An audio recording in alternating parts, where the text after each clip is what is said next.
வணக்கம் நண்பர்களே, வாங்க இன்றைக்கி புதினா, கொத்தமல்லி, கருவேப்பிலை இதெல்லாம் அரைச்சி ஊற்றி சூப்பரான ஒரு சுண்டல் கிரேவி செய்யறதை பார்க்கலாம். இது சாப்பாடு, சப்பாத்தி எல்லாத்துக்குமே சூப்பராக இருக்கும்.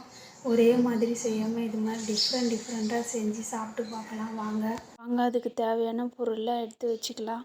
வீடியோக்குள்ளே போகிறதுக்கு முன்னாடி இந்த சேனலை ஃபஸ்ட் டைம் பார்க்குறவங்களா இருந்தால் தாட்சாயணி விலாக் சேனலுக்கு மறக்காமல் ஒரு சப்ஸ்கிரைப் பண்ணிக்கோங்க.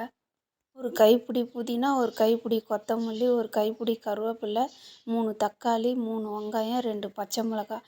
இது எல்லாத்தையும் மிக்ஸி ஜாரில் போட்டு நல்லா பேஸ்ட்டாக அரைச்சி எடுத்து வச்சுக்கலாம். ஸ்டவ் பற்ற வச்சு கடாயை வச்சு கொஞ்சம் எண்ணெயை ஊற்றி கொஞ்சம் சோம்பு போட்டுக்கலாம். போட்டு அரைச்சி வச்ச பேஸ்ட்டு எடுத்து அதில் ஊற்றி கொஞ்சோண்டு இஞ்சி பூண்டு பேஸ்ட்டு போட்டு நல்லா வதக்கிக்கலாம்.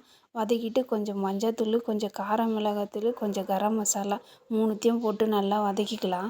வேக வச்ச சுண்டலை எடுத்து அதில் ஊற்றிக்கலாம்.